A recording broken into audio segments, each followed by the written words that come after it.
तो चलिए आज के इस वीडियो में आपको हम ये सवाल बताएंगे जो कि आपके सामने लिखा है और बाकी आपने स्क्रीन पर देखा ही था। आखिर कौन से सवाल आज के इस वीडियो में आपको हम बताने वाले हैं। ध्यान देना, ये सवाल बहुत ही इंपॉर्टेंट है बोर्ड एग्जाम के लिए। तो इसको कैसे सॉल्व करेंगे ध्यान से देखिएगा। तो सबसे पहले हमें यहाँ पर देखना है क्या करना है। तो सिद्ध करना है कि इंटीग्रल 0 से लेकर पाई तक यक्स dx अपान में 1 प्लस साइन स्क्वायर यक्स है, बराबर का लाना है pi square two root pi square upon two root two हमें लेकर आना है। तो इसको सॉल्व करने के लिए सबसे पहले हमें एलएचएस यानी कि ये वाला पक्ष लेना होगा और सॉल्व करके इतना लाना है। तो यहाँ पर लिख लेंगे माना, क्या लिखेंगे, माना आई बराबर, आपको तो पता है इसमें आई बराबर ही मानते हैं। तो आई बराबर 0 से लेकर पाई तक, फिर यहाँ यक्स dx अपान में 1 प्लस का साइन स्क्वायर यक्स है। अब यहाँ पर क्या करेंगे, हम प्रगुण 4 का इस्तेमाल करेंगे और ज़्यादातर ऐसे कंडीशन में प्रगुण 4 का इस्तेमाल होता है। तो यहाँ पर लिखेंगे प्रगुण 4 से, प्रगुण 4 से इसका नियम क्या है, जहाँ पर हमारा यक्स था तो यक्स के स्थान पर हम यूज करेंगे, यक्स के स्थान पर जहां पर यक्स था प्रगुण 4 का नियम है। सबसे पहले आप ऊपर वाली लिमिट पे जाओ, लिमिट कितना है पाई, तो पाई में से यक्स को घटा दो, पाई माइनस का यक्स हो जाएगा। अगर यहाँ पाई बाई 2 होता तो यहाँ पर पाई बाई 2 माइनस यक्स करते, तो यक्स के स्थान पर पाई माइनस यक्स का प्रयोग करेंगे या इतना रखने पर का प्रयोग करेंगे, लिख देते हैं का प्रयोग करेंगे, या फिर आप लिख सकते थे इतना रखने पर। अब उसके बाद आई बराबर हो जाएगा 0 से पाई, लिमिट से कोई मतलब नहीं, लिमिट वही रहेगी, लेकिन जहाँ यक्स होना चाहिए वहाँ पाई माइनस का यक्स कर देंगे, 1 प्लस का साइन स्क्वायर, जहाँ पर यक्स है वहाँ पर पाई माइनस यक्स कर देंगे, dx लगा रहेगा। इतना आपके समझ में आ गया होगा। अब उसके बाद आई बराबर 0 से लेकर पाई तक पाई माइनस का यक्स अपान में 1 प्लस साइन 180 होगा, पाई का मतलब 180, तो साइन 180 माइनस यक्स होगा साइन यक्स, स्क्वायर लगा है तो साइन स्क्वायर यक्स कर देंगे। और यहाँ पर देखिए अगर साइन 180 माइनस यक्स अगर ये माइनस में भी आता तो स्क्वायर होने की वजह से धनात्मक यानी कि प्लस में हो जाएगा। यहाँ पर करेंगे dx, ये हो गया समीकरण 1 और ये हो गया समीकरण 2 हो गया। अब क्या करना है, समीकरण 1 और 2 को जोड़ देना। ध्यान देना सवाल इंपॉर्टेंट है तो आप वीडियो को बिना स्किप किए देखिएगा। तो समीकरण 1 और समीकरण 2 को जोड़ेंगे तो पहले इक्वल के पहले आई है, यहाँ पर इक्वल के पहले आई है, तो आई को जोड़ेंगे तो हो जाएगा 2i, कितना हो जाएगा 2i हो जाएगा, इक्वल इंटीग्रल में अगर आप देखिए तो 0 से पाई यहाँ पर भी है और नीचे भी यहाँ पर भी है, तो दोनों में से एक को ही उतार लेते हैं जब दोनों है। उसके बाद इतने को जोड़ना है इतने में, तो पहले इसको नोट करते हैं यानी कि यक्स अपान 1 प्लस साइन स्क्वायर यक्स जुड़ जाएगा इसमें, यानी कि पाई माइनस यक्स अपान में 1 प्लस का sine square x dx side कर देंगे। इसको ब्रैकेट में करना चाहो तो ब्रैकेट में भी कर सकते हो। यहाँ तक आपके समझ में आ गया होगा। अब यहाँ पर देखिए 2i इक्वल 0 से लेकर पाई। अब देखिए इसका भी बटा यानी कि हर वाला और यहाँ पर भी हर जो है दोनों सेम है, तो दोनों हर में से एक हर को लघुत्तम लेंगे जब दोनों हर सेम होगा तब। उसके बाद अंश को जुड़ रहा है तो जोड़ देंगे, तो यक्स प्लस में यहाँ पर कितना है पाई माइनस का यक्स dx, यक्स को यक्स से क्या करेंगे काट देंगे। यहाँ तक समझ में तो आ गया होगा। अब उसके बाद 2i इक्वल, यहाँ पर देखिए ऊपर सब कट के पाई बचा है जो कि अचर माना जाता है और पाई को निकाल देंगे बाहर, तो 0 से पाई 1 अपान 1 प्लस का साइन स्क्वायर यक्स dx हो जाएगा। और यहाँ तक आपके समझ में आ गया होगा। उसके बाद 2i बराबर पाई गुणे, एक काम करते हैं यहाँ पर हम 2 से गुणा करते हैं और पाई के बटे में 2 कर देते हैं। ध्यान देना ये प्रगुण 2 का नियम है, हम यहाँ पर बाहर 2 से गुणा करके पाई के बटे में 2 हम कर सकते हैं, यहाँ पर 2 से गुणा और पाई के बटे में 2 कर सकते हैं, और जो कि यहाँ पर हमने यही किया है। 1 अपान 1 का फार्मूला होता है अगर याद करिए साइन स्क्वायर यक्स प्लस में कॉस स्क्वायर यक्स बराबर क्या होता है 1, यानी कि 1 के स्थान पे यूज किए। और प्लस में साइन स्क्वायर था तो प्लस में साइन स्क्वायर यक्स तो नोट करेंगे ही करेंगे और यहाँ पर dx लगा देंगे। यहाँ तक आपके समझ में आ गया होगा।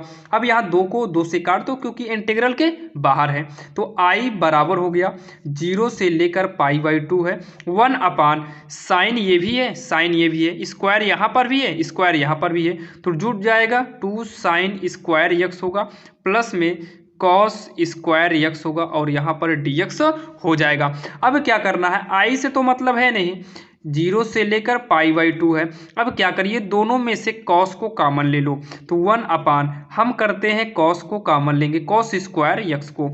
यहाँ पर देखिए 2 से मतलब है नहीं, यहाँ पर कॉस स्क्वायर था नहीं और हमने कॉमन लिया है, तो कॉस इसके बटे में करेंगे तो साइन के बटे में कॉस करेंगे तो tan आएगा, स्क्वायर लगा है तो स्क्वायर लगा देंगे, प्लस में ये बाहर चला गया, यहाँ पर कुछ नहीं यानी कि 1 बचेगा और साइड में dx को लगा देंगे। अब यहाँ तक आपके समझ में आ गया होगा। i बराबर जो है 0 से लेकर π/2 करेंगे, कॉस को ऊपर लाएंगे तो हो जाएगा सेक स्क्वायर यक्स होगा अपान में 2 tan स्क्वायर यक्स प्लस 1 यहाँ पर dx। इतना आपके समझ में आ गया होगा। अब i बराबर 0 से लेकर π/2 कर देंगे, सेक स्क्वायर यक्स अपान में, देखिए इसको हम वर्ग बनाते हैं तो 2 जो है √2 का वर्ग होगा, tan जो है ये tan स्क्वायर है तो tan x का होल स्क्वायर होगा प्लस में 1 यहाँ पर dx कर देंगे।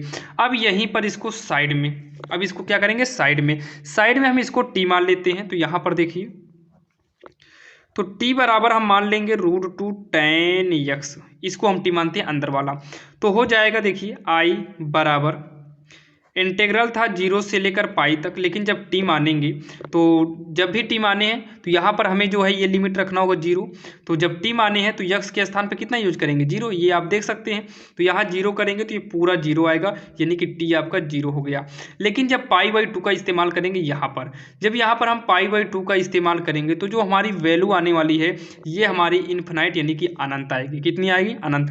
क्यों आएगी अनंत, क्योंकि tan π/2 का मतलब 90 और tan 90 का मान होता है इन्फिनाइट, इन्फिनाइट का गुणा अगर √2 में करेंगे तो भी आएगा आपका इन्फिनाइट, मतलब अपरिभाषित। अब यहाँ पर देखिए सेक स्क्वायर है, सेक स्क्वायर यक्स को ऐसे नोट करते हैं, इसको हमने t मानना है तो यहाँ पर t स्क्वायर कर देंगे प्लस का 1 कर देंगे। अब देखिए यहाँ पर क्या होना चाहिए dx, यहाँ पर क्या होना चाहिए dx, जब इसको t माननी है तो यहाँ पर भी dx हटकर dt होगा, तो dt लाने के लिए यहाँ पर इसका क्या करेंगे अवकलन, क्योंकि जब भी हम कुछ मानते हैं जैसे इसको माननी है तो इसका अवकलन करेंगे, तो हो जाएगा dt अपान का dx इक्वल √2 से मतलब है नहीं, tan का अवकलन हो जाएगा सेक स्क्वायर यक्स।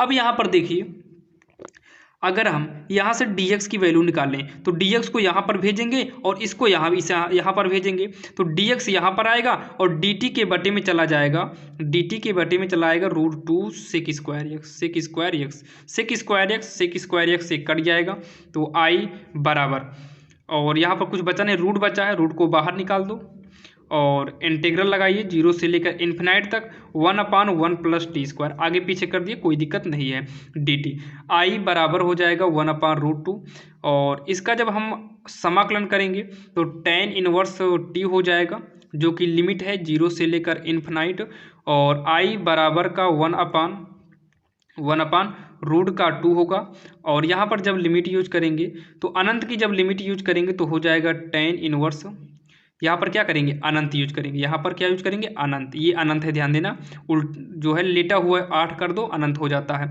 माइनस यहाँ पर 0 करेंगे तो हो जाएगा tan इनवर्स 0, ब्रैकेट को करेंगे बंद, i बराबर 1/√2 होगा, tan इनवर्स जो अनंत है इन्फिनाइट जो है, इन्फिनाइट का मान होता है tan π/2 होता है माइनस tan 0, और 0 जो होता है ये tan 0 ही होता है, tan 0 का मान ही 0, तो tan कट गया, tan इनवर्स से कटेगा, tan इनवर्स है, tan इनवर्स था, तो i बराबर जो है 1/√2 बचा, 1/√2 इंटू में यहाँ पर π/2 बचा है और ये 0 है, तो π/2 में 0 को घटाएंगे तो π/2 आएगा, गुणा करेंगे पाई का नाम पाई होगा और नीचे गुणा कर, यहाँ पर देखिए थोड़ा मिस्टेक हो गया, कहाँ मिस्टेक हुआ अगर आप ध्यान से देखिए तो हम शुरू से ही शायद भूल चुके हैं, यहाँ पर देखो ये वाला पाई नहीं लिखे हैं, ध्यान देना ये पाई भूल गए हैं, ये पाई हर जगह रहेगा, तो पाई कहाँ रहेगा हर जगह पाई रहेगा, यहाँ पर लिख देते हैं, और यहाँ पर भी पाई रहेगा, यहाँ पर भी पाई, यहाँ पर भी पाई, यहाँ पर भी पाई, और इस हिसाब से यहाँ पर भी पाई होगा। अब पाई पाई का गुणा करेंगे तो पाई स्क्वायर, यहाँ पर गुणा करेंगे 2√2 होगा। ध्यान से इसको समझ लीजिएगा, पाई स्क्वायर अपान में 2√2, और यही हमें सिद्ध करना था, बराबर का RHS लिखेंगे। नीचे जगह नहीं है, आप जो है लास्ट में लिख देना, अतः सिद्ध हो गया, और यही आपका फाइनल आंसर हो जाएगा, जो कि बिल्कुल आसान था। आपने देखा, अगर आपने समझ गए होंगे अगर इसे, तो इसके बाद वाली जो सवाल आपने थंबनेल पर देखा था उसको बिल्कुल आसानी से कर सकते हैं। जैसे कि हम आपको दिखाते रहे, ये वाली सवाल, इस सवाल को आप कर सकते हैं। अगर आप इस सवाल को कर लेते हैं तो कमेंट बॉक्स में बताइएगा कि हाँ कर लेंगे। अगर इस सवाल में कोई प्रॉब्लम होती है या फिर ये सवाल नहीं आती है तो आप कमेंट बॉक्स में कमेंट जरूर करिएगा, ताकि हम इसको भी आपको हम बता दें। तो चलिए अब आपको मिलेंगे किसी अन्य वीडियो में, और शायद आपको ये वीडियो पसंद आया होगा। अगर वीडियो पसंद आया तो आप इस चैनल को सब्सक्राइब जरूर करिएगा और अपने दोस्तों को जरूर शेयर करिएगा। तो चलिए मिलते हैं किसी अन्य वीडियो में, तब तक के लिए जय हिंद।